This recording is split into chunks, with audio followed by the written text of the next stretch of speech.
can start your journey of freedom. Lovely Maria has some if you'd like. When we left off, I was talking about the definition of registration.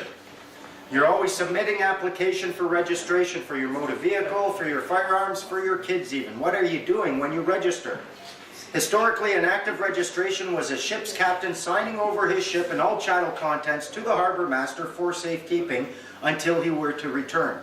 Chattel contents included anything that could be party to a contract or subject to a contract.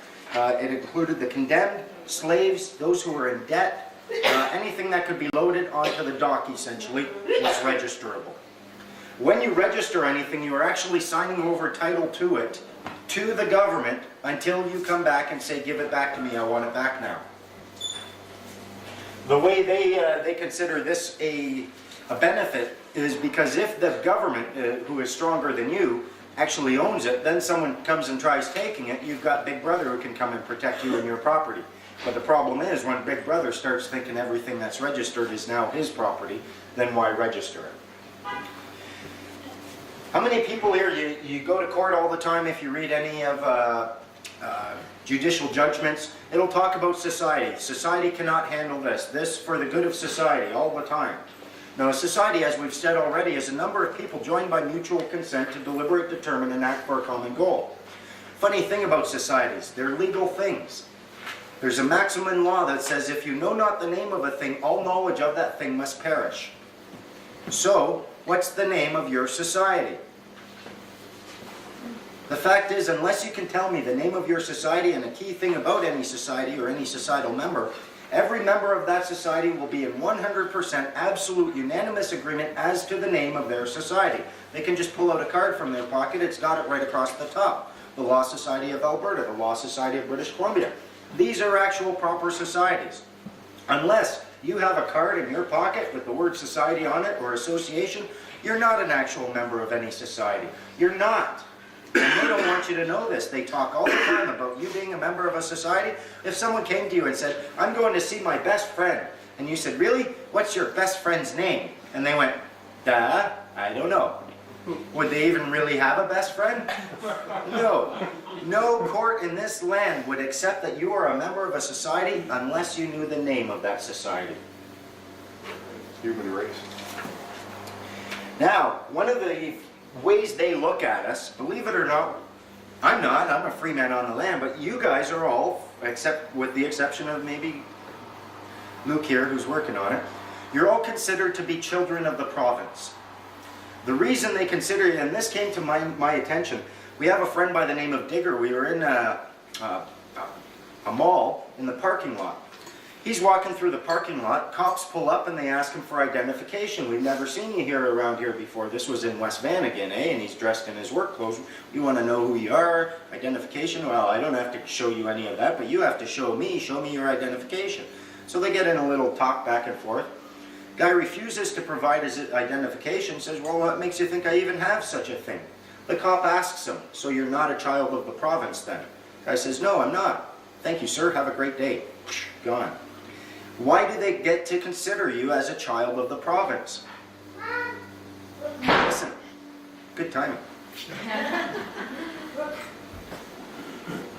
No, ask aloud. What was your question? She needs my help.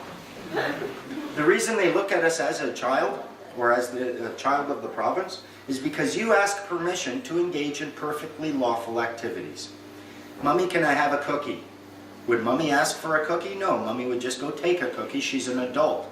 If you ask permission to engage in perfectly lawful activities when you have no obligation to do so, they get to look at you as a child of the province because you haven't even grown up in your own mind yet, in your own heart, that you don't need permission from anyone to engage in a lawful activity. You cannot get a license for anything that's unlawful. You can't get a license to do B&Es. You can't get a license to commit, arson. None of these things can you get a license for. They can only license completely lawful activities, otherwise they are licensing an unlawful activity and they can't do that because then they're conspirators. When you stop asking people for permission to engage in things that you've got every right in the world to do, they must look at you as an adult instead of as a child. And it's sad, you go through your entire life, I mean, some of us are over 50, and at what point in time do we grow up enough and say, listen, I'm not asking anyone for permission anymore. I've got every right in the world to do this. One of the things that he almost touched on, that Luke almost touched on, was the concept of money. What if I told you there is none? There is actually no money in circulation. Money should be redeemable for something of value. The money that you have in your pocket, it's not really money, it's a debt note. And it's not worth anything unless the government says it is, and we will accept it for tax payments. That's the only reason it has any value whatsoever to it. Other than that, it's not backed up by anything. It used to be you could take your money in, you could say, yes, I want my gold. And they would give you gold for that paper. That's what it was worth. Now you bring it in and you can't redeem it for anything. It's all debt-based. Now the beautiful thing about this is that if the government creates a situation where there is no money, they can't then turn around and demand payment from you without giving you some sort of big out, because if you are in debt and you don't have money and they've taken away your tool to deal with your debt, you're in permanent indentured servitude. You're just a step above a slave, and that's unlawful. They had to give you a remedy, and they did give you a remedy on how to deal with it, because there is no money. So how do you deal with the government if they come and they demand payment and there is no money? We'll touch on that later. The big one that they don't want you to know, the third, if you just take one thing away from this seminar, the biggest secret they don't want you to know, you actually have the power to fire them.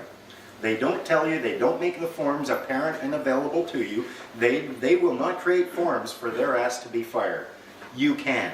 You can create notices of understanding, notices of intent, you can serve it on them, you can claim the right to exist without them being your boss. Now the beautiful thing about a claim of right, it doesn't matter that you have the right. What matters is your understanding, your belief, your honestly held belief. And the reason is, in order for them to bring any prosecution to, there's a two-pronged test. They must ensure that it is in the public's best interest to bring this prosecution. They must ensure that they have a fair chance of a success, or a reasonable chance of a successful prosecution. Now if you serve a notice of your understanding and intent and a claim of right and you go through this, they don't respond. You then get a thing called color of right. Regardless of whether or not you're right or wrong, the fact that you honestly believe you are, is enough of a defense, and it's an ironclad defense. They can never bring charges against you because it fails that one prong. So that's why the claim of right is so powerful. And remember this, all they are is human beings. That's all they are human beings. They want you to think, oh, I'm a cop, I'm a police officer, I'm a sheriff, I'm a judge, I'm a bureaucrat, I'm this, I'm that. No, all they are human beings playing roles, just like actors on a stage. You step outside of their theater of operations, they try stepping off that stage and say, hey, I'm King Tut. No, you aren't. You were King Tut in your theater on that stage. Right now, you're just Joe wearing makeup and you're a fool. Get out of my face. Remember, they're just people. Now, in my deconstruction of these acts, what I found for the next little bit, I'll talk to you about there's 6 big tricks that I noticed that they use when they're trying to get you to give up your power. Smoke, mirrors, camouflage are the first 3. They always use them in conjunction.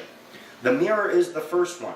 Bear in mind, we are not existing at law. Your person doesn't exist at law, it exists in equity.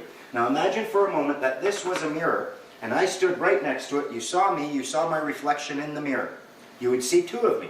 Sorry for your luck. But one would just be a reflection. It would be very easy for you to determine which is real and which is the reflection, and that reflection would be very apparent to you. Why? Because you would see the edges of the mirror.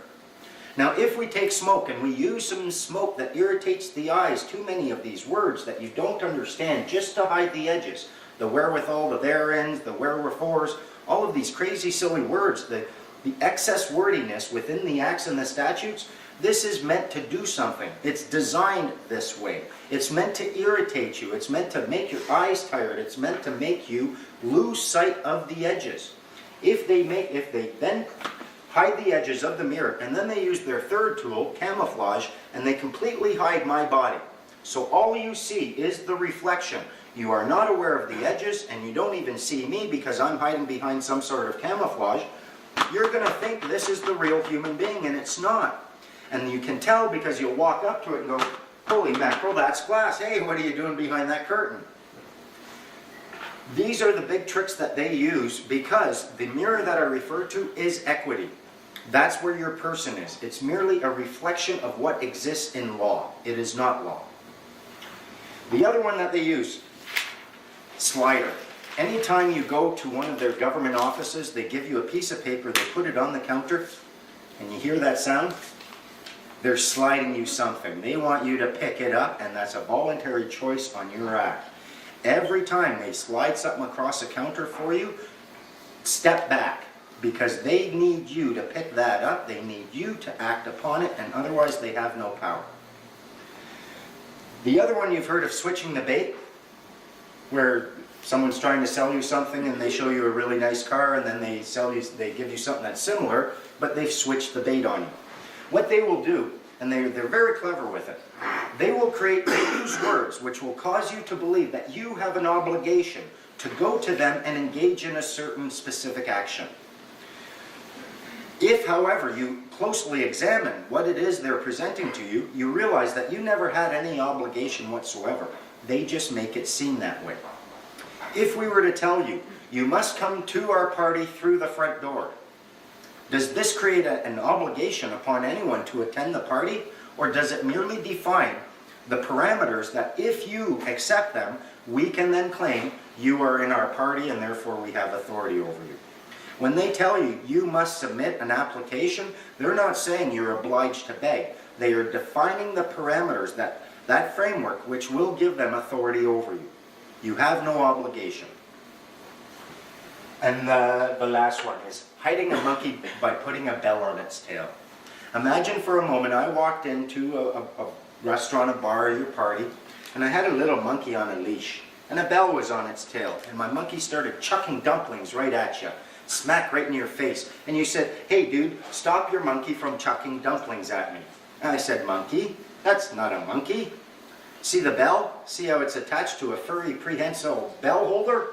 Clearly it's not a monkey. Monkeys have tails. This has a bell, therefore it's not a monkey." And you'd say, "Really? Okay, well, where are them dumplings coming from?" They hide the biggest truth right in front of you, but because of the way we have been conditioned, we just automatically turn away as soon as we hear that little itty bitty bell. And I'll show you what that is later, maybe. They're tricky words. The word must, legally. Must is a very funny word. It has two senses, two meanings that are very different. One is active, one is passive. One will generate an obligation upon you. You must breathe to live. Creates a certain parameters that if you don't accept that obligation, you are going to suffer consequences. The other must is merely a directive. It defines situations which, if accepted, will grant authority over you or will grant another party authority over you. They use it a lot with the words application, submission, and registration. If you look in your motor vehicle or your Traffic Safety Act here, I believe it's called, it states that the owner of a motor vehicle must submit registration in the form required. Again, they're not telling you we're obliged, and every cop will read it. Oh no, it says must, you must do it, you didn't do it, bad. But if you say, well, what's the word apply mean? Let's look at that. Clearly the word must is not being used in a prerogative sense that creates any obligation. There are other four tricky words, especially if we're looking at trying to free ourselves to be able to exercise certain fundamental rights, like the right to travel. They use the word driver. Oh, you're driving a motor vehicle. Are you actually a driver, though? Historically, a driver was someone who earned their living on the highway. They were a coach operator or a coach driver. They were paid to transport goods or people on the highway. That was what their job was. They distinguished back then, as little as 70 years ago. I mean, my dad still remembers when they started coming out, oh no, you don't need it, you don't need it. But if you wanted to use your vehicle to be able to make money on the highway, oh yeah, it's good to have it registered as a motor vehicle, get your license. You're not a driver unless you're doing commerce on the highway. They distinguish between a driver and a passenger. A lot of times the cop will come to you and they'll claim, oh, you are in the passenger seat. You're the passenger of this car. If you accept that you are the passenger of the car, that cop then will have authority over you under the Traffic Safety Act. There's specific room in there for them to claim you're a passenger. If you're beaking off to the cop, say, he could claim stuff. However, a passenger is someone who has paid to be in that conveyance. You're not a passenger if you're just traveling with someone, and all you are then is a guest. So there's guests, drivers, passengers, and travelers. If you're a driver and you have a passenger, then there's an exchange of money. If you're just a traveler with a guest, there's no exchange of money, and it's entirely lawful. Do you remember, like, when Luke was talking about his, when we got pulled over, and you were asking the questions, Rob, the officer said, after mentioning the trade plate, and you were asking the question, he goes, "You are the customer, Yeah. that is the driver." Yeah. And I just thought, that has just spun around in my mind. I have never heard that. You are the customer, and he is the driver. I'm speaking to him. Yeah, that's what they try to do. And then because you're now apparently engaging in commerce on the highway, now they've got a claim over it. So that's what they try to do, and they will use these tricky words. And in court, no one will tell you what it was. "Oh, were you a passenger of the vehicle?" "Yes, I was." "Okay, thank you." When you can say, "No, I was a guest." Is it possible that most of those people, they not aware what they're doing? Like pulling up is- Whether or not they're aware or not, they have a duty to be aware. They have a duty to do diligence, and if they're not doing any of those things, it's time to fix it. And there's ignorance of the law is no excuse, especially for an armed peace officer. That's what I would think, and I think a lot of them do know. One of their other tricky words is confiscate. "I'm going to confiscate your vehicle. I'm going to confiscate your beer." The word confiscate, look it up legally. You know what it means? To remove without legal right. To remove without legal. Yeah. To remove without legal right. So you tell them, "What, you're going to steal my stuff?" "No, I'm confiscating you. You're removing it without legal right." That's I theft. remember that one. They use words like give. "I'm going to give you a ticket." Yeah. Give is a gift. "Hey, guess what? I'm not in the mood for gifts today. Thank you very much. I didn't bring anything in return." They can't do anything. They want to give it to you, you accept it, and now they have a nexus. But if you say, "Nope, sorry, not in the mood for any gifts." "Fine, I'm issuing you a ticket." Issue is another sneaky word. "Really? You think I'm in the army?" What are you issuing me? Prove that you have the power to issue me anything. Issue normally goes to uniforms, weapons, and ammo. That's what gets issued. You're not in the military. You're not bound by it. So if you physically don't pick up the ticket, you don't throw it into your vehicle, or just, what if you just don't take it? You just tell him, I'm not accepting gifts. And he'll say, "Okay, fine, I'm imposing it," or "I'm issuing it." "Really? You can't issue, I'm not in the army." "I'm imposing." Show me your right to impose anything on me. But I'll deal with violation tickets. There's a far better way to do it anyways. What we're going to look at now is the fact that since we're all equal, what this all is about becoming spiritually so morally above them that they can't even make any claims against you. If we recognize that we are all equal, recognizing this, who can make demands on you? No one. Who can make orders upon you? Nobody. What they can do is bring you an offer and do it in such a way that you think it's an order, it's a command, and I better do it or else I'm in big trouble. Now you can get in trouble by refusing offers. And it's a matter of honor and dishonor. So that's what I'm going to talk about. Imagine for a moment like people received invitations to Luke's party. If you didn't come and then you didn't even call and say, "Listen, I can't make it," he might feel a little bit dishonored that he's gone through all this work trying to put a big party on and you guys didn't even show up. So imagine this. Who here is married? Married? Okay. Imagine you're sitting at home, you're watching TV, the big game's on, your loving wife is in the kitchen and she calls out to you, "Honey, will you take the garbage out?" And you ignore her. She asks you 3 times, "Honey, take the garbage out. Will you take the garbage out?" You just ignore her. Are you going to get any loving that night? No, you've dishonored her. She's not going to be happy with you. Now let's suppose she says, "Honey, will you take the garbage out?" And you yell out, "No." Flat out rejection. Is she going to feel honored or dishonored? She's going to feel dishonored. You can say, "Yes, this is what the government wants." And anytime they bring you a notice, an offer to pay, anything like that, what they want you to do is say, "Yes, honey, I'll do it right now." You get up, you take the garbage out. Good chance you might get some loving that night, but you miss the big game. There's a fourth option they don't want you to know about the government. You've got every right to do it. It's called a conditional acceptance. "Honey, will you take the garbage out?" I most certainly will. I conditionally accept, and I will do that right now if you want. If you can establish to me that A, you can't do it, or B, it can't wait for a commercial, and I want a promise of some lovin' tonight. You can attach whatever conditions you want to this, and if you do this, they can't claim that you are in dishonor. They can't claim that you said no. They can't claim that you ignored them. Never ever ignore or say no to a notice. You take a notice, it's an offer from them. They are trying to gift you something. It's not something you want, so you conditionally accept it. And there's a number of ways to do that, and in the package there's some examples of a conditional acceptance. And all you are going to do, like when I was working at Here on Earth, it was an after-hours club. And it's a funny story. I was there, I wanted to get back into comedy, so I saw this sign where they were doing comedy at this after-hours club. So I called them up and I said, hey, I want to do some comedy. Well, we're thinking of shutting down. Liquor Control Board has shut us down 3 weekends in a row. We're sitting here talking about shutting down. I'm like, I'll be right down there.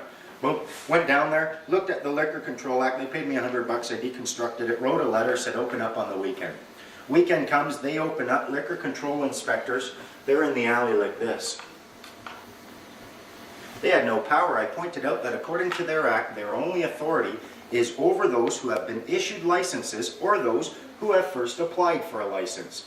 In the face of someone who has never asked them for permission, they had no authority whatsoever, and I pointed that out to them. So then they came with the property use inspector, put a notice right on the door. Notice, no entry, property use not a... Took that notice right down, said, okay, wrote on the back, notice of discharge of notice. I see your notice, I've got questions, and I'm discharging it by way of seeking clarification. I know you're trying to talk to me, but I don't really know who you are or what you're trying to say. So answer these questions. 20 questions. Don't give it back to them. Open back up, they couldn't do anything because it's playing tennis, now the ball's back in their court. Then they came with business bylaw. You need a business license. Put a notice right up on the door, rip that one down, did the same thing, here you go. By this time, I mean, there's cops all over the place. Then they ended up coming with the fire marshal. Fire marshal, we're like, we love you, we want you to inspect this, we want to make sure it's safe. Last thing we want is for anyone to die. So yeah, come on, walk in and we'll pay for the inspection. He's like, no, we can't accept money from you, but we have to do an inspection. I'm like, okay, fine, but just don't think that we are in contract with these people. And it was the bylaw enforcement officers there, eh? We're not in contract with them, so if this is a free service, fine, but if it's a paying service, we get to pay for it. No, it's free then. So they do a walkthrough, they come out. Yeah, fix that light, keep that door open, and we got no problems here. They're talking to the cops and the people in the alley. Don't bring this on us. We are not into politics. We're here to fight fires. We're not doing this, and they walked off. Took me 5 weeks. I got the cops coming to the door. They'd knock on the door. They'd identify themselves as peace officers only wanting to do a walkthrough just for the purpose of keeping the peace. They would walk around. People thought I was paying off the cops. We were in there drinking beer, smoking pot. Cops couldn't do anything. And one time a cop car came up. So what's going on in there? And I'm out there. I was living upstairs by this point in time, so I was claiming it was just my apartment and I was having parties a lot. So I'm outside in silk jammies and a silk little nightgown, eh? And I'm sitting there smoking a cigar, and cops pull up. What's going on in there? I said, oh, that's a celebration of life. He said, well, do you have a permit? I said, you need a permit to celebrate life? So, well, we heard people are breaking the law in there. Wait, what do you mean? They're smoking pot. I said, so? Well, that's against the law. What law? The Controlled Drug Substance Act.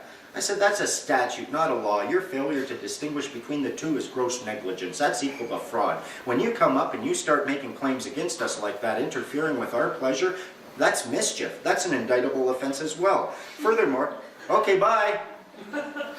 They just drove off, never had any problems with them after that.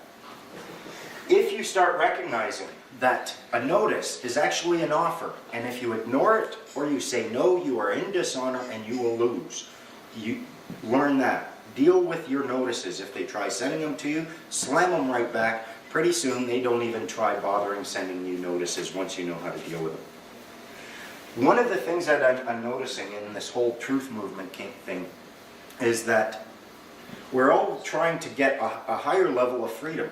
But the big problem is freedom requires responsibility, and that's why so many men fear it. You have to be responsible for your own life to a much higher level than you have been now. I look at the government like a nanny.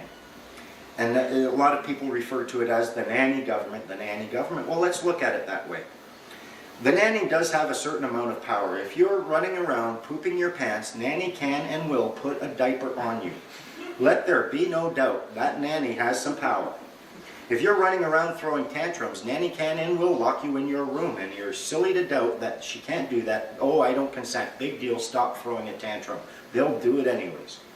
If you're being rebellious, like a little teenager, you know, stomping your feet and there's a lot of freedom activists out there who are of this caliber. They're just going to look at you like a rebellious teenager. They're not going to let you out the door because they don't want you going causing troubles with the neighbors. But when you get to a certain point, when you realize, hey, listen, I'm the owner of this house, I'm an adult, nanny, you're not putting any more diapers on me, I'm not throwing a tantrum, and I'm an adult now, and I'm leaving, I'm going out for the night, and I'm telling you, when I'm going to be home, you're going to have breakfast ready. You stop taking the orders because you start realizing who truly is in charge. Now this does require that we grow up and bring to them love, compassion, and truth. When we operate with this, they will recognize that we have spiritually matured, that they no longer have any power, and Nanny actually loves you at that point. Nanny loves you because then everything that she did, all the diapers she put on you, the time she locked you for your tantrum, the rebelliousness, all of this justifies everything they've done, and they want to see you leave. Because it also gives them, it clears up a lot of their plate. I mean, a lot of them are tired. Do you think they want to spend their life putting diapers on us? They want us to grow up. Their biggest fear, from what I understand, however, is that there will be a number of people who aren't spiritually ready for it, and then they're going to try to make the claims, and then they're just going to, harm each other. That's one of their biggest fears. You got to make them want to get rid of you. You want to make them so that they want you out of the house. And you do that by questioning them, by questioning their authority, by questioning the way they're doing things, and by demonstrating that you are ready to leave the house. You simply don't need their guidance and their governance anymore. Now, violation tickets. Who here hates violation tickets? Tell you what they're doing there. A violation ticket, you have never received a violation ticket in your life, I'd be willing to bet. You have received copies of a violation ticket, and there's a very big difference between the two. If this is what's happening now, you go, they stop you, they say, oh, you're speeding here, sign this, you sign the bill, they take the original, they give you a copy, then that original ends up in court if you go to dispute it. What they are doing here, imagine for a moment that you go to a restaurant, the waitress comes with your bill, says, here's your bill, but I want you to sign it and give it back to me, and I'm going to take it to those bouncers over there, and I'm going to prove that I presented you the bill and that you refused to pay it because of your signature, and they're going to come over and beat you up for not paying your bill. And you say, what kind of crazy restaurant is this? No, I'm not doing that. Give me the bill. And she refuses to give you the bill. So she calls the cops, says this guy refuses to pay his bill. And you say, no, I'm not refusing to pay. I'm just refusing to pay until I get the bill. If they don't give you a bill, you don't owe any money. And this is what they're doing. That bill, it's a bill of exchange. If you look at the definition of the Bill of Exchange in the Bill of Exchange Act, it's defined as an unconditional order in writing addressed by one person to another, signed by the person giving it, requiring the person to whom it is addressed to pay on demand or at a fixed and determinable time a sum certain in money to or to the order of a third party or the bearer. Look at your violation ticket. Meets the definition to a T. Exactly so. Now, under the Bills of Exchange Act, if someone presents you with a bill, you sign it and give it back to them, you've dishonored that bill. You have just told them, screw you, screw your bill. Yeah, it was in my possession, but it's back in yours. You get a bill, you keep it so that you can establish it was paid. This is how you deal with a violation ticket. People are doing this all over Canada now, and it's working. When they stop you, you identify yourself as a person. They will be assuming they're dealing with a fiction. You don't want them to be thinking they're dealing with a fiction. You identify yourself as a human being, not as a person. You identify yourself as a human being. You then say, I recognize that as a bill of exchange. Present it. Hold your hands out flat. Make him take that original, tear it out of the book, and give you the original. He's not going to do it. Because if he does that, he can't take you to court. You're in possession of the bill. He will impose the copy on you. And then what you do is you take this copy to a notary public. and you say, Notary Public, this is a copy of a bill. I invited the presentment of a bill. They refused to even give me the presentment. They refused to give me the bill. Now they're claiming that I dishonored their bill. When you go to court, it's not about speeding. It's not about whether or not you went too fast, too far, what you did. It's how you dealt with the bill that brings you in court. Otherwise, all they're doing is giving you a bill, you pay, lawful transaction. How can they punish you? There's nothing unlawful about paying a bill when presented. So they're tricking you into dishonoring these bills, and that's what brings you into court. If you take this copy that they give you, bring it to a notary public, say, Notary Public, this is a copy of a bill. They didn't present the original. I'm protesting this for lack of presentment. They then stamp it protest.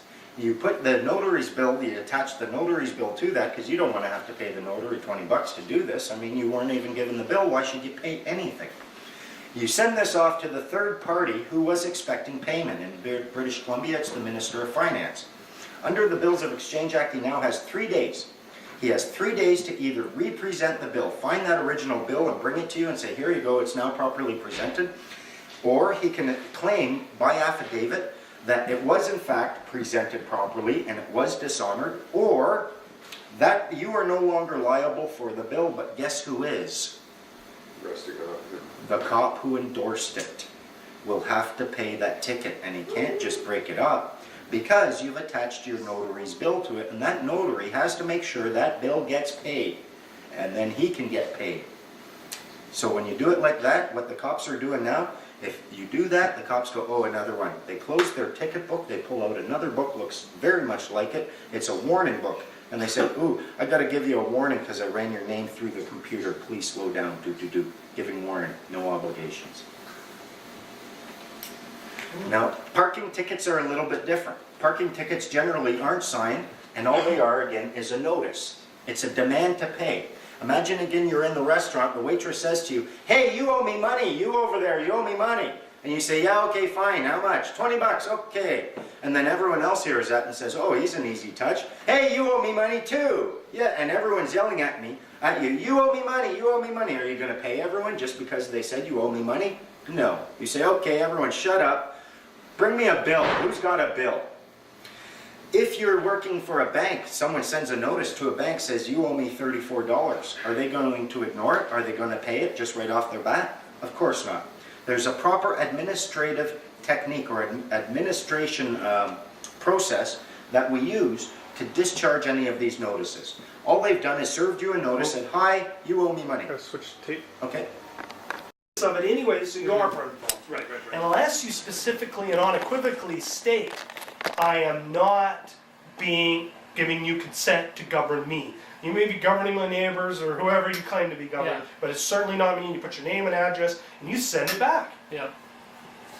So if you do that though, then what are they saying? You're saying you're not part of the system. You're saying you're not part of the system. You don't accept the MP. Or you're saying I voted for somebody else. No. So If you vote for anybody, you're accepting the system. Okay. If you say, I don't give you the right to govern me, you're rejecting all levels of government, from the police on all the way up to the Prime Minister of Canada. And you're saying, I'm going to reside in common law jurisdiction, I'm going to respect the common law rights, which include no living soul, harm another living soul, and I honor my contracts, that's how I'm going to govern myself accordingly. Yeah. It's not a ticket to do whatever you want. It's not a ticket to harm your fellow man. But you are now not bound by the same rules that everybody else is bound by because they chose to be bound by them. And you are not hurting your country, you're actually benefiting them. Because you're going to be less of a burden, because now you can't receive benefits. Right. If you paid into CPP and you were entitled to something, you could receive some Okay. of what you paid in. Yeah. But if you say, look, I don't want to be consent, now they don't have an obligation to give you anything either. So is that your current situation?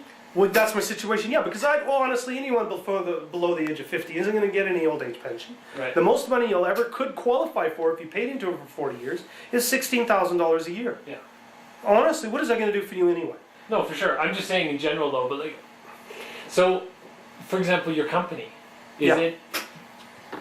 are you registered with somebody in your company? Now remember, a or corporation, something? now let's talk about, a corporation is a fiction, Okay, yeah. right? It's a fiction. Yeah.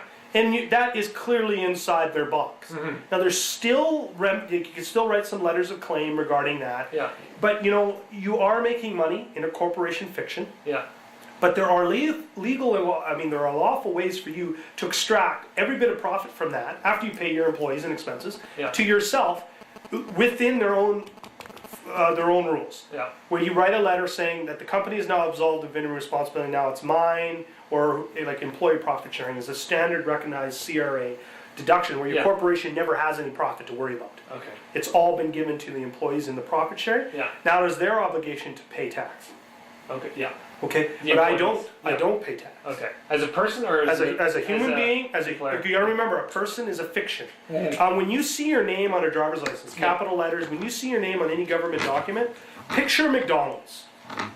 So when CRA says, you see what you think is your name, just remember, that's McDonald's. So CRA is now saying, McDonald's owes them, whatever they say, $3,500. You just look at that and go, wow, geez, McDonald's is pretty bad for McDonald's. And it's a good thing I'm not McDonald's, and it's a good thing that my McDonald's here by this number, because it's a different franchise, Yeah. this McDonald's is bankrupt. It's been bankrupt since the day it was created, so it's a Yeah. perpetual bankruptcy. I just manage its affairs, but I can't be responsible for McDonald's here's debt. So. Yeah. And I didn't even create this business either. Yeah. It was registered and created by someone else. And it's actually owned by someone else, the Corporation of Canada, the Crown. Yeah. So this fictitious company that the CRA now says owes money is owned by the Crown, so maybe they should sort it out amongst themselves. So what's your plan for this? Like, once you've gone through this, what are you going to do next? Well, let me talk about what I'm doing regards the registration of a vehicle with a license plate. Yeah. This blue plate with yellow letters of Canada and Freeman on the land with white reflective letters of 007 LMD. Yeah. When this plate it hits that car and all the paperwork's been done, they might test me a bit. Maybe they tow it, maybe they pull me over, maybe they test the waters, but I'm gonna have it on camera. If I go to court regarding this thing, I know how to handle myself in court. Going back to the criminal court, when I walked in there, Menard walked in, and he has his religious headdress on Yeah. for his beliefs. And the judge says, well, you can't have that on in here. And Menard had given a letter to the prosecutor explaining his position. Yeah. And he said, I wear this for my religious beliefs. And the judge says, well, what are they? And he goes, well, if you want to grab the Bible, I'll show you in Ephesians why. Because my faith is based on that. Yeah. Oh, I don't have time to deal with this. You got to leave my courtroom. So Menard leaves. So I go out and talk to him. He goes, well, you know what? I really don't want to go back in there without my headdress on. I have a right to do so. And I agree. So I said, well, you know what? Let me just see what'll happen. So I go back in there. You know what we should have done? Should have given you the headdress. And you go back in. Not backed by debt. I mean, when the Federal Reserve gives money to the United States government, they print bonds. The government could print bonds, but they don't print their own money. The solution is so simple, it's ridiculous. So I thought the bonds were held by individuals. Yeah, but the government's going to pay them back. Right. And then the government goes and gets more money printed back on those bonds. So why not just print the money instead of the bonds? They're printing the bonds. Yeah. Well, why don't they print the money? But there's too much political power wrapped around it. I mean, ultimately, when these people who control the IMF, they control everything. They will have an interest to keep that. They fought very, very hard to get that Federal Reserve in place. If we went to the IMF's website, Right. or the UN's website, Mhm. or anywhere really, would we be able to see a description of what we're talking about here? Not from their Anywhere. end. Not from their end. When you get scammed by someone who's deceiving and scamming you, Yeah. do you expect them to come to you and tell them, hi, I'm going to play 3-card Monte with you, but I'm cheating. These people over here, they're shills, and we're here to take your shirt. They don't tell you. That's part of the deception. No, but here's the thing though, and the reason why I ask is because it's perceived that a lot of these things are public institutions, or Absolutely. here to help people, Absolutely. become better people, Because- or help countries become better countries, or whatever, right? They're there, and their perception is to help. Because that's how you Okay. mislead the masses. That's how Oh. you get the masses misled. But a lot of people that work at the UN do some really good things. A lot of people that work at the IMF do really good things, coming from the heart, coming from the deep down. They're doing good things, Mhm. right? So, If they wanted to do good things, they wouldn't exist. well, okay. How do you explain that one? Well, because what they're doing, everybody that takes money from the IMF Yeah. is now in debt to the IMF. And what has the IMF done for you? They printed money from nothing. So where can I see They've, this? they've only, they, look at it this way. It is such a fraud when you understand it. The Federal Reserve, okay, let me tell you how it started. Yeah. The Federal Reserve told the United States government, who was having financial problems, that, we'll print your money. We're going to start the Federal Reserve. So you can own 20% of the stock.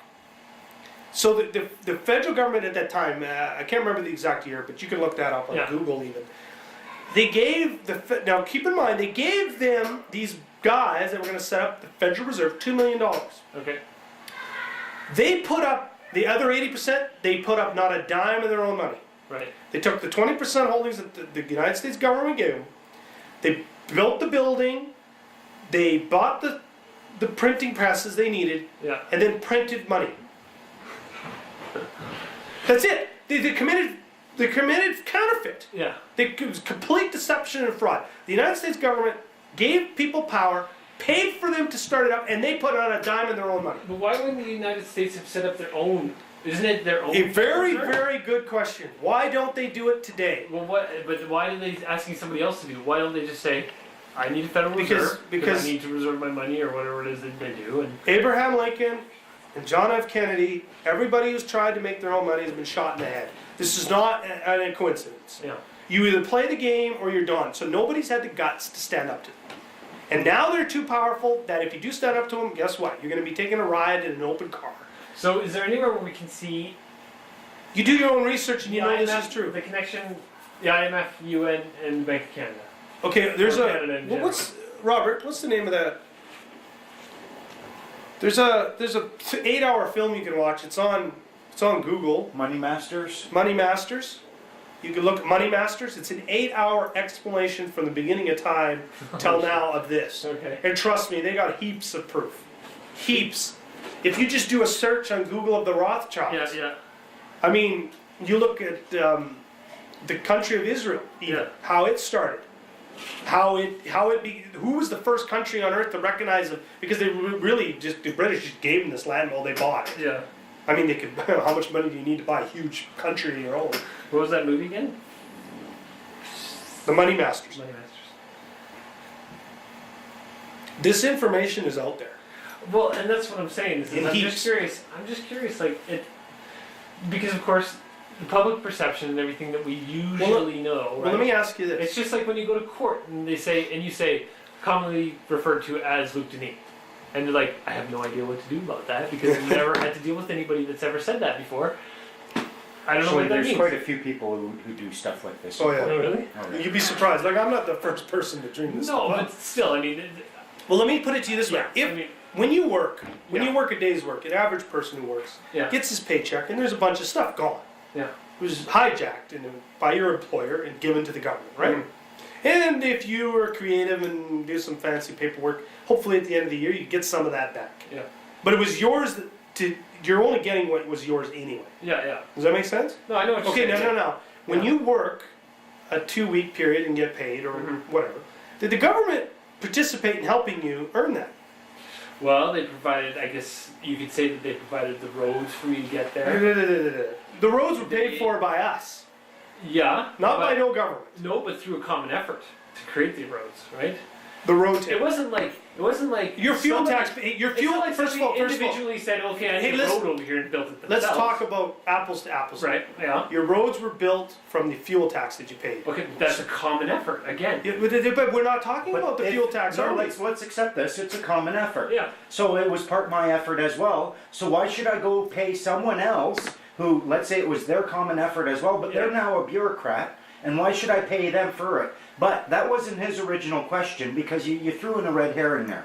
He's talking about you going and spending 1 hour digging a ditch or something like Yeah, this. yeah. Let's say you walk there. There is no road. You walk there, you work 1 hour or 1 day, 1 Okay. week, whatever. Yeah. Now answer his question. Who in the government helped you make that money? Nobody.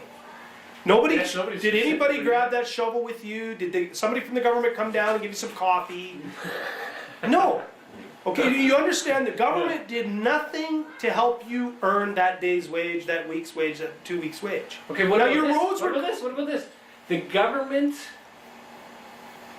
is there and protects the land. Okay, now And so that if is the an land argument. exists. Yeah, so we or have if they weren't protection. going to protect. So you're not afraid of maybe somebody you wouldn't coming and have a job or shooting you something while like you're doing that. it. Right, right. Let's say this, because you seem to think we're anti-government totally, and No, that's no, not the case. not necessarily. Now, let's say I'm just this. saying Let's that- suppose we like the yeah. roads, we're willing to support them, we Yeah. want even better roads. Yeah. The moment we do this, does this mean the government now has the right to come in and dictate how we raise our kids, whether or not we can smoke, whether or not we can grow and smoke marijuana? Yeah. At what point do they decide, okay, because I gave you the road, now I have control over every facet of your life? Well, I mean, But those let's go laws- back to but the- those listen. laws are created through, like, a public place called the House of Commons, right? Where they discuss legislation. Have and you ever legislation seen them at is- work? Please, if you have ever seen C-SPAN for maybe 20 we- minutes, they don't discuss Maybe we won't squat. call it discussion. We'll call it whatever we'll call it. Okay, but you, Act okay, like you gotta they understand. They're there and they do stuff. If you want to vote and Yeah. you want to be a part of that system, then you are bound by everything they do Right. wholeheartedly, pay Yes. your income tax and do all that. Right. But don't fault me for saying I'm not playing that game because I don't like Of course. Sure. Okay, so I could stay outside, but remember, I still fill up my car and I still pay the fuel tax, which pays Yes, for the road. right. I still pay property tax, Although I which guess pays you for the could request schools. that back. Could you request that back? I don't want to because I like the roads. Yeah. So I have no problem paying the fuel tax. I have no problem paying property tax, even though I could lawfully say, you know what, this is my property to enjoy. I don't have children in school anymore, Yeah. or I do, but I'm just going to make sure only my part of the I'm not into that. Yeah. Because to me, it's cheap. First of all, Yeah. the fuel tax does benefit the roads, so I'm very happy to continue to do that. What if I told you this is their big scam. All of the rules that they talk about, Income Tax Act, Controlled Drug Substance Act, Firearm Registration Act, all of these are actually rules that are put in place to control government agents and employees. That's all. They were meant to make sure that we never get a tyranny. I don't want these people, government agents, running around high on heavy drugs with firearms, of course. But then what they did is they tricked everyone into becoming government agents and employees by the use of a social insurance number. Now you're a government agent. Now all of the rules, which are only supposed to apply to those people Right. employed by the government, now apply to everyone. So when did that originally start with the rules for the governing? With the government? social insurance number. Right from there. Okay. Okay, but now I want you to No, but- understand. So the rules originally started before the social insurance number. Now bear in mind that a lot of what you call rules, you might point to the Bills of Exchange Act. And that codifies laws which have been in place for thousands of years. Yeah. The Criminal Code of Canada. Therein you can find laws that restrict you from engaging in, say, rape or any sort of violence against your fellow man or their property. These are proper laws. Right. But now they also have statutes. And anytime someone tries getting you to think that a statute is a law, they are trying to dumb you down and they're trying to get you to believe that this body of words is your law, and it's not unless you consent. Okay. No, but I want you to understand your income tax, okay? Yeah. It only goes to allow the government to continue to borrow money because that is what the IMF secured its lending. But not property taxes and not No, gas but the gas tax, and the property tax pays for things we need, and then the lottos pay for the school, the hospitals. Yeah. Okay, so everything you want and you see as a benefit is taken care of. The income tax goes nowhere except back to the IMF because that's what they back their security. That's their security to print money for Canada. Okay, Canada, you can have some more money because we're getting all this income tax out. What I'm trying to get to you is this. It is against the law for slavery, right? Mm-hmm. But if they're taking your labor money, they turned you into a slave. Okay, well, what about, they didn't always collect income tax, right? Exactly. In the States, they didn't use to. Now, It was in 1917. Did it just happen to coincide that they were at war, they needed money, right? So they said, okay, well, we'll just start taxing these certain people or something, right? Well, let me tell you what it's worded like. It was around 1917. They said the maximum amount of tax we'll take is 10%, and I believe it was a 3 or 5 year commitment, Yeah. and it was voluntary only. For income tax. And it was based upon voluntary compliance, maximum of 10%, and I believe it was 3 to 5 years. You can look that up, 1917. Yeah. Well, here's what happened. Remember GST was supposed to be 3 years or 2 years, Yeah. remember? When has Although the... it was supposed to be, It was supposed to directly pay for debt repayment. Yeah, but It it was was supposed to only be specifically 3 for that. years old. Oh, really? Okay. They said they were gonna get, Yeah. when it came in, Brian Mulrooney brought that in? Yeah. I think he said it was gonna be 3 years and then done. When has the government ever received something from us, Yeah. and then we're satisfied with that and then left Well, it? no, by voting for them, you're accepting that law. But let right? me ask you something, who really likes paying income tax? But you don't. No, answer my Yeah. question. Who really likes paying income tax? I actually know people that like it. Okay, Because- but I because they mean, think- percentage-wise, if we take 100%, how many people honestly would I'd say not, it not depends where you go. Because for example, in Scandinavian 50%? countries, Well, no, I'm talking about Canada, I don't okay, care about Canada, I this. would say probably 50? yeah, 50, 50, 60% don't like it. Sure. They don't believe they're getting a benefit from, they don't Yeah. want it. If we rule by majority, if that was really true, if our government really worked by majority, then why is there still income tax when nobody likes But it? here's my question: if we didn't used to pay income tax, right? Right. And now we do pay income tax, and they said that it was to pay for wars, Yeah. it was to pay for this, it was to Whatever pay they for that. say. What did countries do before? Oh, They had that's a income good- tax. How did they make money? How did they? How did they fund get the a roads country? and all that? I don't know. Do you know there's They weren't countries? borrowing their money from the international No bank. bankers. But They printed still, their own. didn't they still need money? Yeah, they printed They their own printed money. their own money. They created enough money, put it in circulation so that the people there would have enough The for their benefit of it. needs. Okay, But now, in order for us to do this very same thing, Yeah. now we go to bankers and we say, please, can we have some of your money? But wait a second. And then we pay them interest. But back then, they still needed to pay the government workers. Yes. They still needed to employ. Do you know how The big only the thing government they was? did- Hey, Still whoa, whoa, needed- do you remember how big the government was back then? And bear this It's probably in too. relative. They, No, listen, you can put money in circulation Yeah. and pay interest on it, which is what we're doing now, and you Okay. can never have enough money to pay off and the interest, or you can just put money in circulation without interest. So- It doesn't matter. You can do either. But you're creating money from nothing, right? So They why, are, why they put are. interest on it?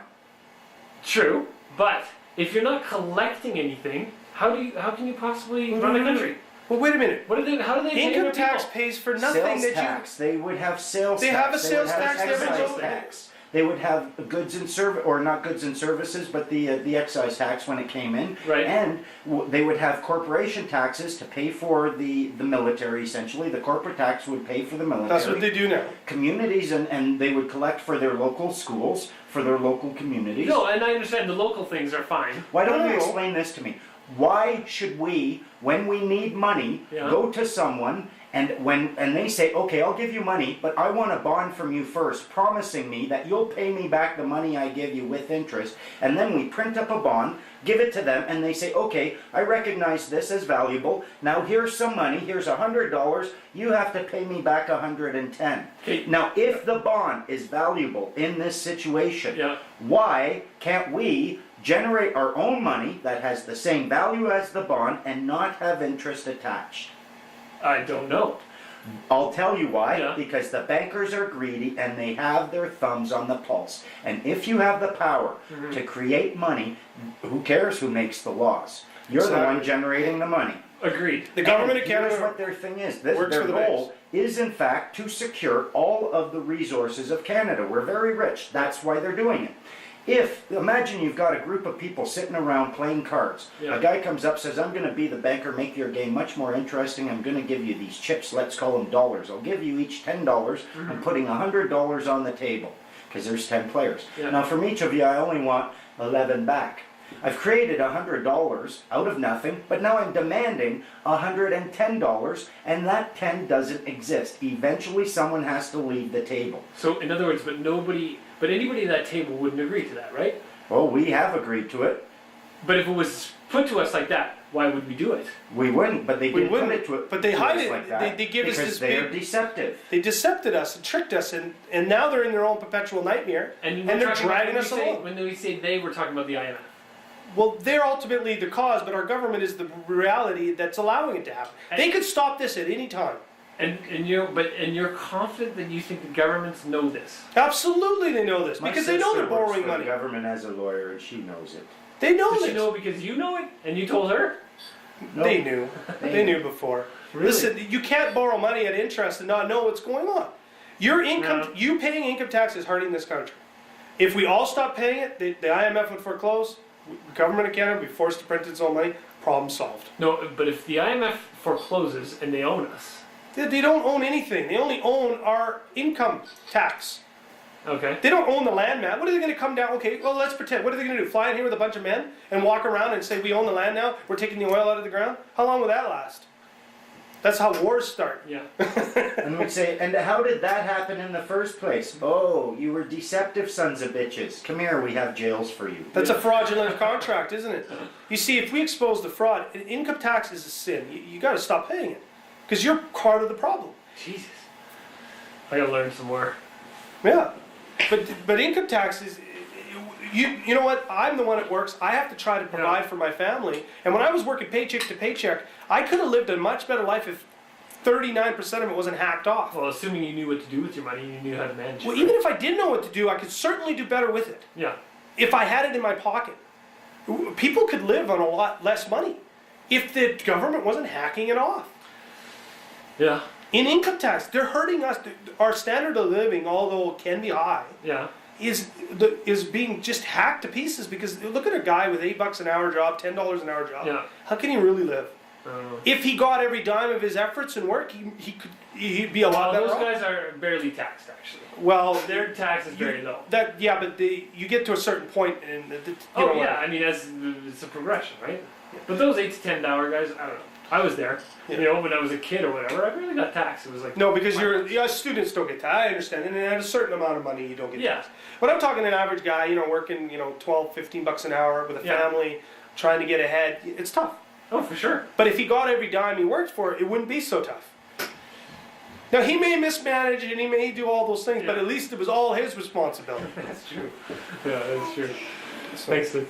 All right, man. Yeah, for Okay, sure. but, I'm gonna give but Tim a you might call. want to order a pack.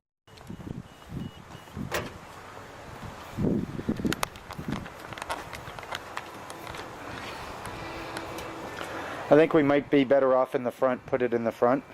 Oh, okay. You want it on the front? Well, just because the sun, eh? Commanded in the name of Her Majesty. Because that's going to make sense when you read the last letter. Whoa, which gospel flash? Look at the bottom where it says the days you were commanded. The top, the small letters. Oh, therefore commanded to appear before justice. Oh, get right in there. You know, Luke, it's so funny. I remember in the 7th grade, I was in a really small classroom, and my teacher was talking about the Queen of England and how, she's, Oh, it's beside the sink. On the left of the sink. the Commonwealth and whatnot, and how important this Commonwealth is, and blah, blah, blah. And I looked at my teacher and I said, who cares about the Queen? Because it gets too hot in there. Seriously. What has she got to do with any of that? Yeah, I know. And it's 7th grade. I mean, I'm 13 years old, right? And he looked at me and he was like, Oh, what did you say? Wait, he got so angry. I mean, he was What West did you Indian. say? The Caribbean, they're part of the Commonwealth as well too and stuff. So he obviously grew up in this type of. I mean, God rest his soul because he's passed away now. But I remember saying that, and I was quite adamant about who cares about the Queen. Honestly, seriously, what has she done for me lately? And I think back now, and the stuff that I've learned a little bit, just from being around Luke and some of the things that I've learned, I'm just like, I've had the right attitude all along, but I just didn't know about it until I've become an adult and whatnot, and just realize how the world works And what's the Queen? and all that. And when they're referring to the Queen, they're not talking about the woman that's waving. They're talking about her corporation. Yes. Probably, yeah. They're not talking about her. And honestly, she She just is this physical being. That's is so supposed to- trapped. Her life is so miserable. Come on. She can't go anywhere. No. She's got to walk down the street. Her life is. I would never, ever in a billion Yeah, years want that. she sits in the room all day long until she comes out and makes her appearances and gets pictures. It's taken of. coerced and it's staged. What will could she even have? Yeah. She makes no money except what's given to her. They use her corporation and her figure. Other people use it to make money. Right. She's a prisoner.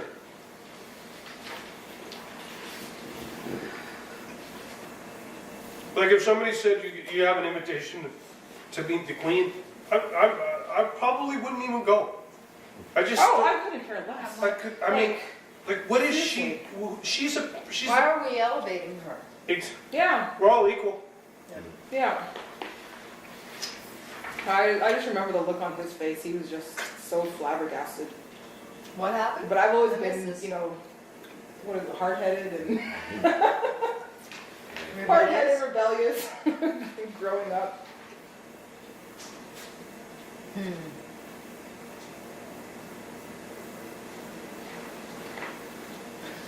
I love the reference to the cards. That's hilarious. Oh, well, fun with it. That just makes him madder though. Family, I'm gonna tell you a story and then we're gonna make some food. Here's the deal. Oh, we got chicken wings, man. Okay, all right. Okay, I go down to traffic court. My wife gets a ticket. My wife gets 3 tickets. She was driving my Skyline down the road with a dealer plate on a Sunday, and she actually was looking at the speedometer. So she was pretty adamant that she was doing 70 in a 70 zone. Okay. And the officer pulled her over, confirmed it.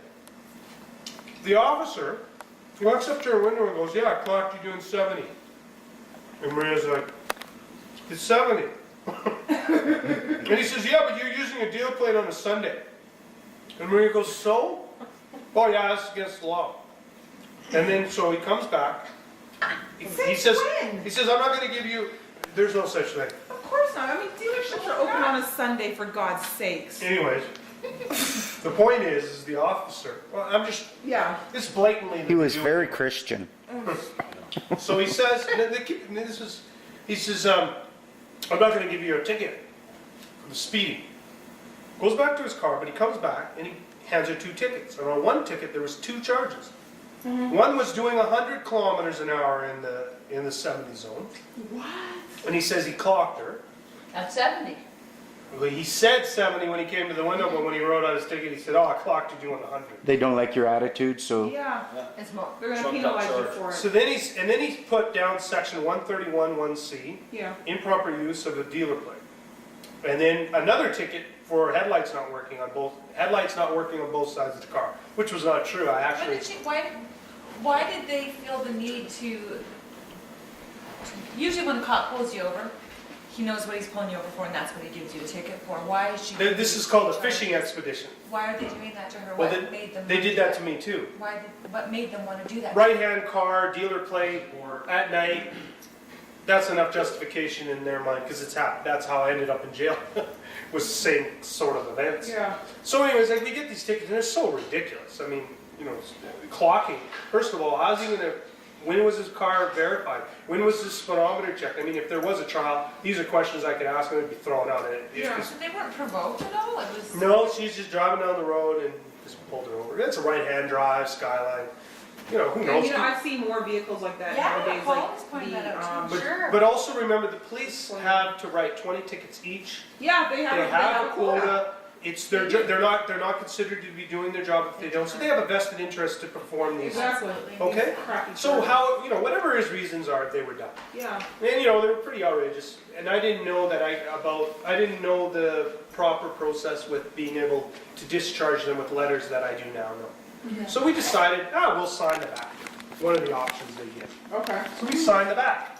While they were standing there? No, you sign the back of the ticket I was Or requesting a pleading court. not guilty. Or yeah, plead not guilty. Plead not guilty, go Yeah. into court. So Yeah. I got her to sign them and I mailed them in and we get a court date. Okay. So now I've learned a lot since then, right? And I'm like, well, you know what? I'm going to go down there. And Maria goes, "What are we going to do? What are we going to do?" And I says, "Okay, you come down with Tim. Tim's Yeah, Tim. does works with me. Uh-huh. He helps me prepare Son? these letters. Yep. Yeah, he Your helped. friend one. Yeah, okay. Tim works for me full time. Yeah.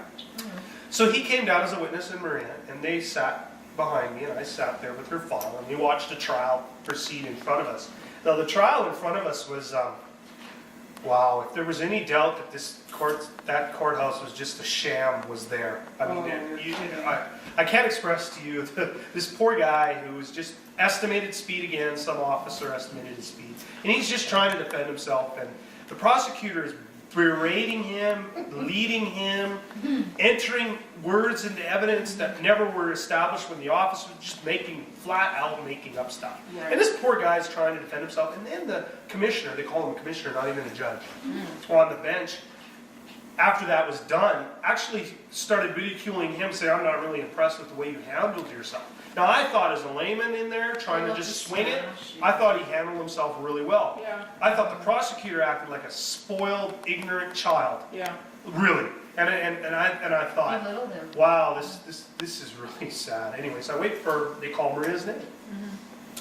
They call Maria, my wife, Maria Pacropoulos. So I stand up, you should have seen the confusion. You're not Maria. Who are you? And I says, I'm going to tell you guys the truth. I had no game plan. I only knew that I was going to claim to be the administrator, and beyond that, I had no idea what I was going to do. Okay. Honestly, I didn't even dawn on me at the time to ask for a bill. I would like to see a bill, because that would be the next step. Yeah. Now that I would realize. So, but I walk up, I go, I'm the administrator for this matter. The commissioner, the guy on the bench, pipes up right away, all confused, and he's angry. Administrator? What does that mean? And I said, again, I'm the administrator for this matter. What does that mean? And he's getting angry, and I said, I'm the administrator. What does that mean? And I said, I'm the administrator for number, and I read the, Jesus, stop saying that. What is it you're here to do? Are you her husband? Are you agent? Are you getting paid? Are you here to plead guilty? Not guilty? What is it? You having a trial? What is it you're here to do? And so I really calmly just looked at the prosecutor standing right there and says, I don't know yet. I haven't spoken to him. I don't know what his intentions are yet. That's it. That's it. I've had enough of you. Get out of my. I'm sitting in another courtroom. Get out. I don't like your attitude. I don't like the way you were sitting there. Your cell phone going off. It vibrated during the other trial. And he said, just get out of my courtroom. Okay. So I wait. They go all adjourned. The bailiff comes over. Like I'm waiting to see what's going to happen. So I'm sitting there, and the bailiff comes over because I told my wife and Tim, don't stand up when they say all rise. Yeah. Because I don't want to bow to their, I don't want them to think I'm in their jurisdiction. So that was the stand. That was a pretty crowded room, but they didn't notice I didn't stand, I guess. But they noticed that my wife and Tim didn't stand. The bailiff leans over, and I'm sitting in front. Oh, And I look back, and he says, "You guys have to stand when the judge comes in." And I lean back and go, "Show me the law that says we have to." "It's called contempt of court." I go, "That's a consequence. That's not a law. Can you show me?" "You're going to see what happens if you don't stand up." He goes, stands back there with his gun and stands there.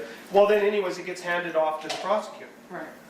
The prosecutor hands it to another prosecutor. From the point that it got handed to him, that prosecutor in that room that we were just in points to me, and the other prosecutor was the officer here, and he was there in plain clothes. He goes running over there, and we're kind of figured that we followed him, and they didn't even tell me which courtroom. We just followed him into the other courtroom. We went from 113 to 114. Now this courtroom's empty, except for one lady. She's sitting by herself over there. The bailiffs from that room come follow us into this room. Yeah.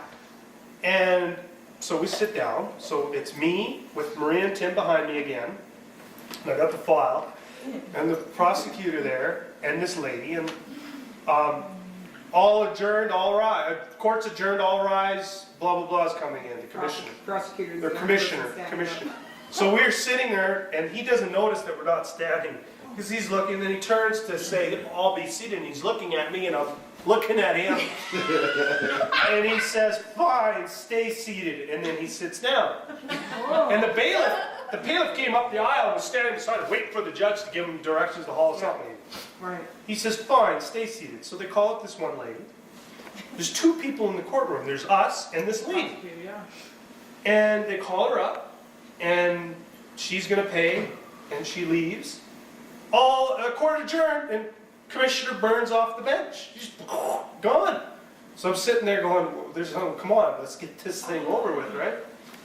And the prosecutor doesn't talk to me, but the lady in the row, the one that says all rise, Yeah. she skipped. "Oh, you guys stand when he comes into the room." And I said, "Show me the law that says I have to." She turns right around, sat right back down.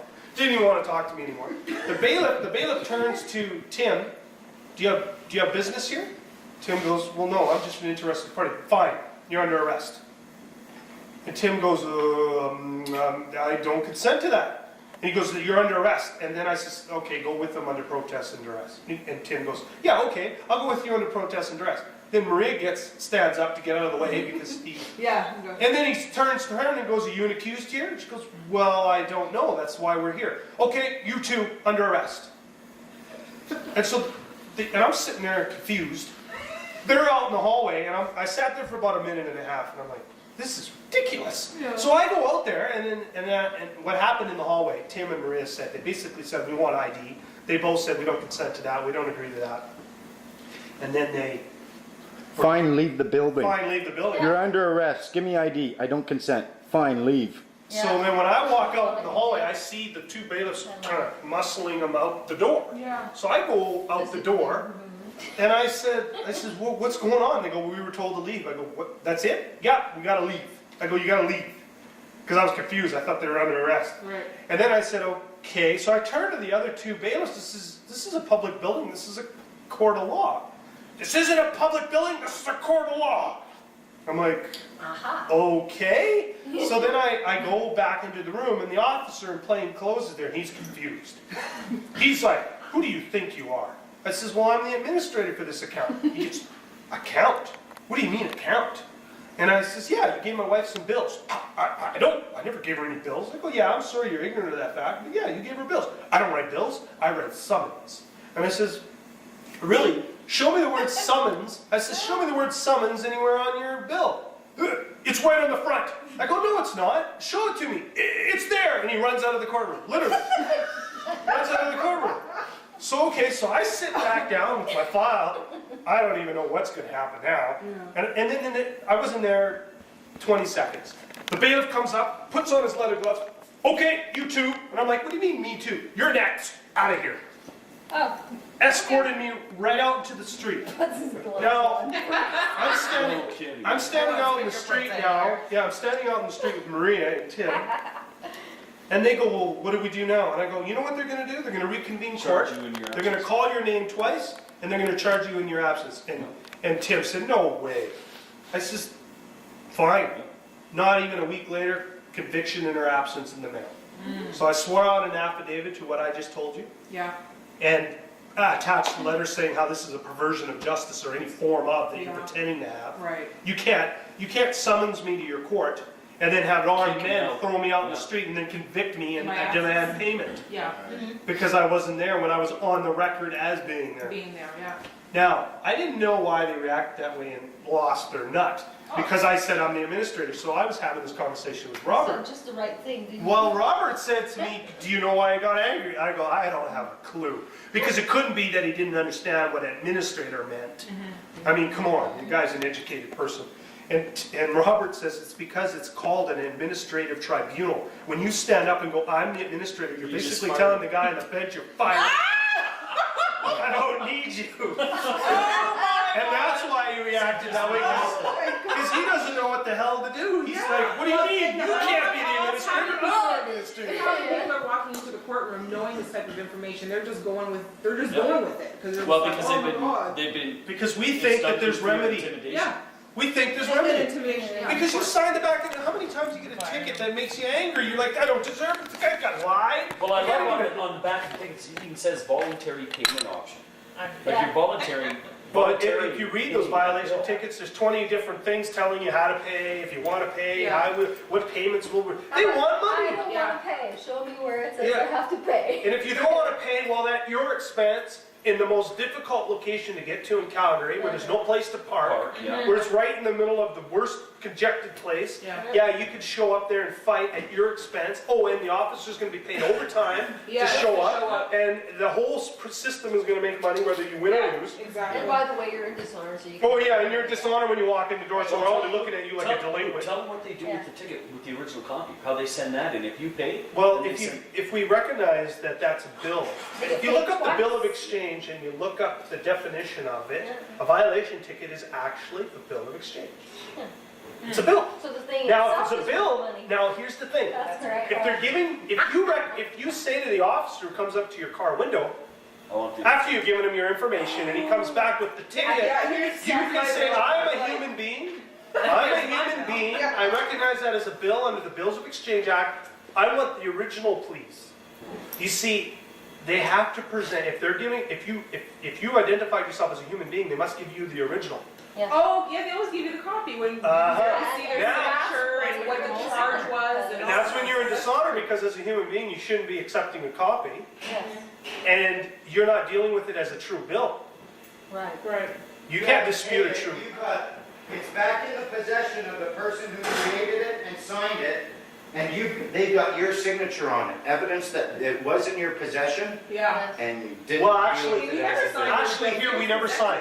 Robert, here we don't sign. You don't In sign. these- That is because they're We're dealing dealing with with a fiction. fiction, Yes. and there is no requirement to present to a fiction. That's why part of it is say, I'm a human being, Yes. I'm not a Right. fiction. Right. That's a bill. So now if the police officer's not gonna know, he's gonna be confused. You know, one person, he said, oh, you can see the original in court, and throws in the copy. So what you do is you go to a notary and swear that you asked for but never received the original. Yeah. You only have a copy, and then you're gonna send off a letter saying, I want the original so I can pay you, and I wanna see the contract obligating me to be in contract with you to pay this bill. Right. Now, what happens is that the system that gets these tickets, they want their money.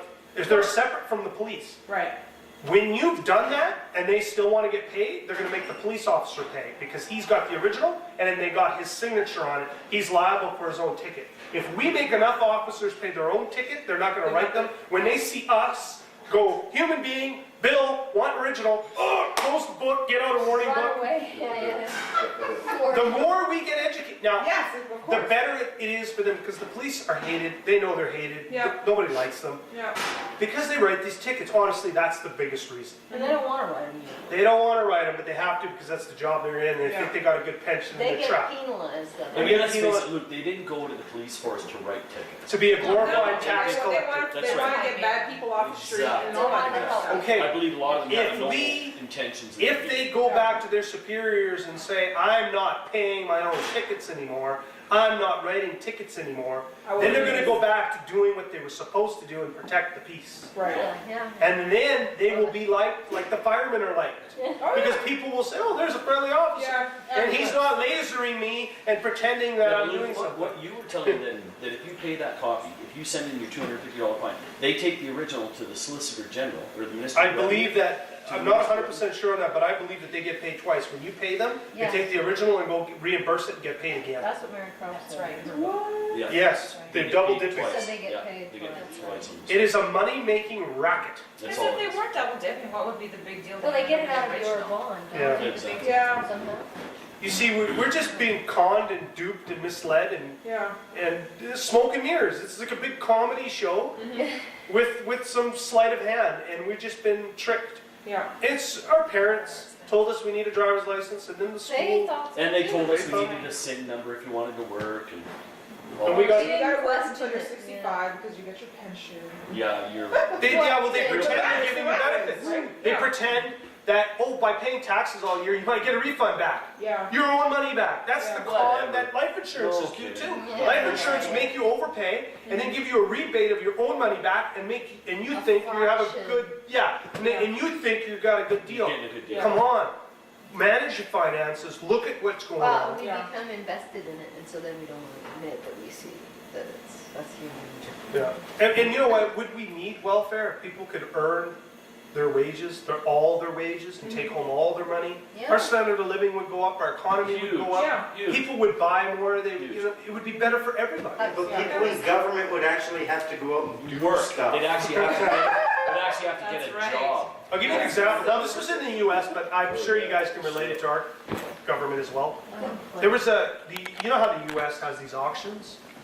Oh, for Seize, public drug safety seizure. drugs. Yeah. See, okay. Yeah.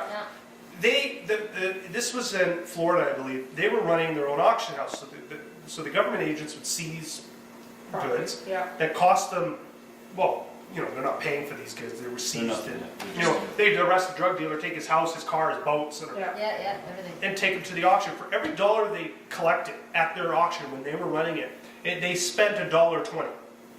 Wow. We're not making any money on it. It was costing them money to Yeah. run it. They handed it over, decided, for whatever reason, they decided to hand it over to a private company. So they would still seize everything, but just shove it over to this private company, and then They would sell it. the company would take what it would compensate itself and then give the rest to the government. They would make, it cost them 20 cents for every dollar they collect.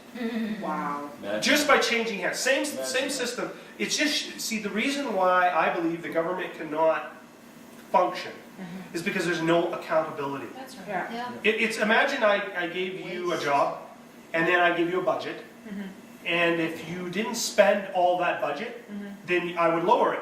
Yeah. So whether you needed that much money or not didn't become the point. The point was to spend it. Spend all And it wasn't your money, So and you you'd get always more get next it. year. So you can get more next year. Yeah. Well, that's how the government, that's how schools work, that's how the government, that's how they're given a budget, and if you don't spend it, you're not getting the same Well, budget. that's what Pierre exposed, the one, my cousin in Ottawa, exposed that the government was renting out a warehouse, an empty warehouse for $500,000 a month. Yeah. Yeah. Half- For over Just a year. to cover For their- over a year, and it was overhead. another, it This was is part of their another liberal. overhead, so they can Spend spend the the expense. That place spend the money, belonged yeah. to a liberal senator. He owned it. A liberal senator owned it, Yeah. and the liberal government was renting it off him for $500,000 a month, and it was empty for a year and a half.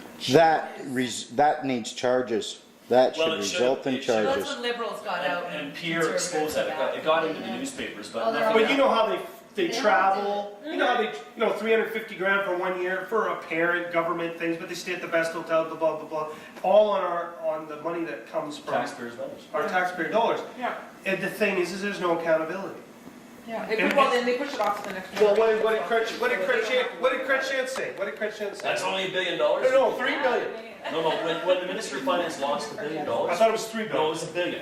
And he said, it's only $1 billion, we can get more.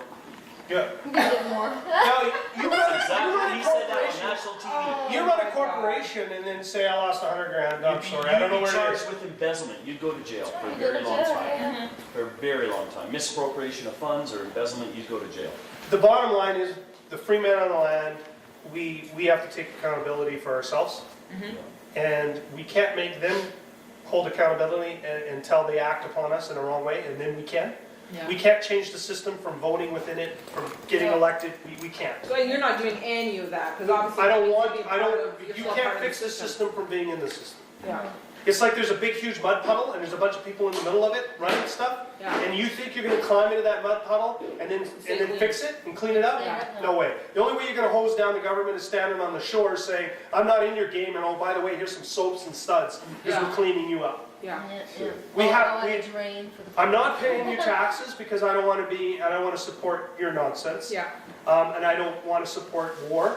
I care about my fellow man to Well, the but- point where I even care about fellow men who don't live in my country. And I don't care what you claim they did. I don't believe your words. But the truth is every time you pay your taxes, what you're indirectly saying is, I believe in what you're doing. Yep. You're supporting. You You're have in- my indirectly. permission to That's do right, what you're you supporting will it. with. That's your exactly I it. know you're doing something better with my money. And I don't mind Yeah. paying property tax. Yeah. I don't mind paying property You're doing tax better for where they properties, go. right, and it's your garbage. Because I do have Well, children in sewers school, and so roads and schools. I am That's agreed. done locally. But I'm not accepting the government by paying those. And I'm going to make a specific letter. By my paying property tax, I believe that I'm receiving a value for those, Yes. that I'm contributing to my community in a Yeah. standard that I believe supports it, but I am not in your box simply by doing that. I also will pay fuel tax Fuel tax. at the pump. I won't use my tax exempt card there because I believe that is for roads, and I do want nice roads. Yeah. Don't call it a tax then, call it anything but. Yeah, call it a fee, a road usage fee. Yeah. Yeah. I will refer to a road usage fee, and I Call will, it consideration, yeah. Yeah, there you go. then you got a contract. Consideration. So you use words that they know, and you gotta be careful with your words, and that's. Well, that's what lawyers do. I mean, that's how they win in Well, those cases, is the absolutely. choice of the words that they use, right? Yeah, absolutely. And how they present it. It's like, Yeah. who's Ultra-virus, better? ultra-virus. How do you say it, right? All the bad tactics. Who has better tactics? Yeah. Yeah. Tactician. Not Yeah. about the truth. Not about the truth, no. But when you're a free man on the land, It is about- statutes, bylaws, acts, they have no control or Just over. notice the number you picked. Yeah. Yeah, double 007. seven. I looked at it, it didn't dawn on me until. Those are my Where's initials. LMB? Oh, okay. Those are my initials now. My nickname when I was growing up was Lukey Bond. Oh, Because I had grappling hooks and I had all this stuff and I was flying fox and that's what was my nickname. Okay, okay. That's funny. That's every kid's fantasy. We wanted to jump off the roof of the umbrella and stuff like that. Oh, yeah. I know kids who broke theirs, and I was doing that. Oh, no, that's. Mary Poppins ruined it. Yeah. Yeah. But so it's our duty to show To our fellow men, that we Yeah. can do it. to free ourselves. And the more of us that learn this and act The upon better. it, the better. Yeah. The And more, then- the more we educate them, Mm-hmm. the better it is. Oh, the government will be, like, imagine like, we have 30 million people in this country. Imagine, in the next less than 5 years, 1 million people with blue plates. Yeah. Freeman, 1 million. 1 million. Yeah. When once we hit that mark, the government would lose so much revenue that they would be forced to shrink